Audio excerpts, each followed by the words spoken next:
First Solar reported earnings. If you're looking at the stock like a couple days right after earnings, you're like, hey, this is good. It's up 8%, but it's still actually down since before earnings as investors are trying to wrap their heads around what's going on with the solar cycle. Are we about to see a big protracted slowdown? Are things fine? It's tough to know, but I can tell you this. First Solar continues to prove itself as the solar panel maker that's worth owning like through the entire cycle. You ready to go through the earnings with me? I'm always ready to go through earnings. Let's go. I'm Jason Hall. This is The Smattering. Before Tyler and I go through the earnings report and highlight the reasons why First Solar is that solar panel maker that you want to own through the entire solar cycle, this video is sponsored by The Motley Fool. If you're looking for even more great stock ideas, go to our special link, fool.com/The Smattering.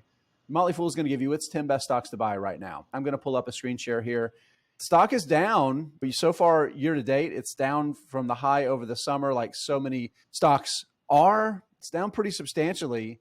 But if you look at it more recently, market's been pretty favorable so far in recent days from earnings that were released on Halloween day. But we want to get into the earnings specifically and talk about what is going well for First Solar and why it's that solar stock that Tyler and I both believe is worth owning. So let's hit the high notes first here, Tyler. Yeah, there's a bunch of numbers on here, but the things that really matter to me was, number one, we saw an increase in earnings, which was great. Their gross profit was way, way higher than we have come to see with First Solar, which goes to show to a certain degree some manufacturing efficiency. They've been bringing on a lot of new capacity as of late, and it has been scaling up. And so when you actually have manufacturing scale at a facility, that's when you do start to get some of the higher margins, which, look, I don't ever expect to see First Solar to have sustained 47% gross margins. It's never happened in the company's history, and I don't think anyone should project that going forward.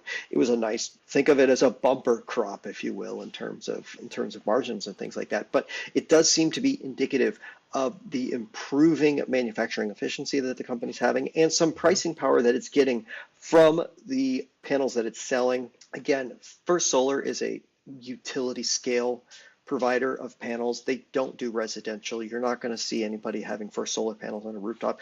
They want to sell multiple gigawatts at a time to a single customer. This is not, they're like, look, we don't have time to be doing this. The way that our panels work, the way that we want everything built in our system is we're going to build to utility scale customers. And it has more or less worked. And they've proven really good at that, right? So the downside is that it means your business is very tied to what's proven to be the most cyclical part of the solar market. These utility scale projects, substantial dollars when they hit. And because you get a lot of units per install, they can be really good for operating leverage, right? They can be really profitable. But when that business slows down, it slows down everywhere, right? For the whole industry slows down, and your manufacturing capacity, you may end up with a lot of spare capacity because nobody's building these things. And the problem with that is all of a sudden you go from high margins, like you're talking about, that great, the very tip of the mountain for operating leverage, and it comes down really quickly. They're not immune to that, but they've built a business that can survive that really well by being specialized and focusing on that. And importantly, in terms of, like you said, surviving the cycle, and this is part of the reason why when we talk about First Solar being the own through the cycles one, is virtually debt-free and always is sitting on a mountain of cash at almost any given moment. Right there, well, it's net cash of $1.3 billion. It does have debt, has about $500 million of debt, but it's got $1.8 billion of cash, right? So it has tons of net cash, and that's how it can get through the cycles really well. Let's talk about the backlog, because it shows to me not just how strong this business is for investors, but why it's strong for investors, because its customers, even though there are other panel makers that have better technology, maybe more efficient, these utility scale builders continue to line up with First Solar because of the predictability of the quality of their panels in extreme and harsh environments, all of those things. Backlog's 81.8 gigawatts, Tyler. So let's put that in context just a little bit, right? Through the first 9 months of the year, First Solar shipped sold, which is basically panels sold, was 7.4 gigawatts. So if we annualize, we're looking somewhere between just under 10 gigawatts per year, right?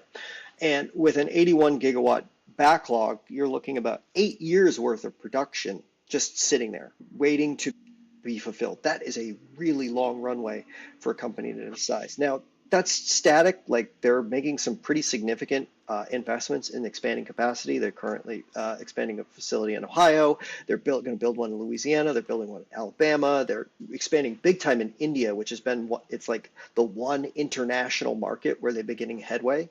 First Solar has been notorious for just working in North America for a long time. But going to that backlog number again, what was even more shocking was that even though it's sold 7.4 so far this year, it added 22.8. So almost triple the amount that it sold, it brought back in backlog. It added about 3/4, again, based on that current run rate, it added about 3/4 of a year just over the quarter between earnings calls. It's remarkable how it continues to go. And think about what's happened at the same time on the residential side or the distributed solar side, which is residential and a lot of commercial, thinking about Enphase and SolarEdge, how they're just slashing their guidance as that market has really slowed down. I don't know that you could say that First Solar has accelerated, but it has certainly continued along at the same rapid pace. And it's indicative of the utility business in general. Like a utility construction company is going to probably plan this out a couple of years in advance. So it's okay that you don't have all of that production like ready to go tomorrow. And so it helps with a little bit planning. You can be a little bit more thoughtful on expansion. I think one of the knocks that some investors have had with First Solar is, why aren't you growing faster? Why are you waiting so long to bring on new production? And First Solar basically was like, look, we're going to build up this massive backlog so that we have multiple year visibility into our production, so we can scale it up at a measured rate, not have to take on debt to do it, use cash on hand, and basically just be a good steward of the business. While everyone else has raced to build and taken on tons of debt, and it's been great during the peaks of the cycle, but then the cycle slows down and then you have a race to the bottom on pricing. And now you're left over with all this debt. You're fighting for every dollar revenue you can, and you gradually destroy shareholder value, right, over time. Mm-hmm. First Solar says, we're not going to play that game. We're going to play our game. We know what we have. We know our products. We know they're really good at positioning that product to utility scale customers in ways that keep them coming back. Again, they're not the most efficient panels. They're not even really the cheapest panels. And this is a commodity where cost per watt wins, right? If you're selling electricity, you want to be able to produce it as cheaply as possible. But their panels, they operate more efficient in extreme temperature environments. So there's predictability there, right? So all of those things that they do really well, they know themselves really well and they play their own game. They don't get caught up in the chasing growth that we've talked about. And it's allowed them to manage a really strong balance sheet, like we talked about. And that's allowed them to grow in the manner that makes sense for them across the cycle. When other solar panel manufacturers, when the cycle gets weak and they know there's it's going to turn and demand is going to be higher than it was before, their hands are tied. They don't have any money. They're shaking the couch cushions to keep the lights on. And First Solar's, okay, let's go expand that plant down in Mexico. Let's build something in Ohio, right? They're able to do those things. And that's what makes them, to me, so compelling for investors, because we know the cycle is tough. We know you have to buy when the cycle is weak, right? The stocks are down, and then you can hold a stock like First Solar through the cycle for the long term, because these guys are going to make money, they're going to do well, and they're not going to get way out over their skis in the development part of the cycle. Yeah, and on that buying part, I feel like we should have to mention this too. First Solar is rarely a buy at any moment. Like you said, it goes through very violent cycles in the solar industry, and buying at any price indiscriminately can lose a lot of money. You, as the investor, have to be very selective of when you do want to buy this company, but it's one that you don't have to be intimately concerned about owning through the cycle.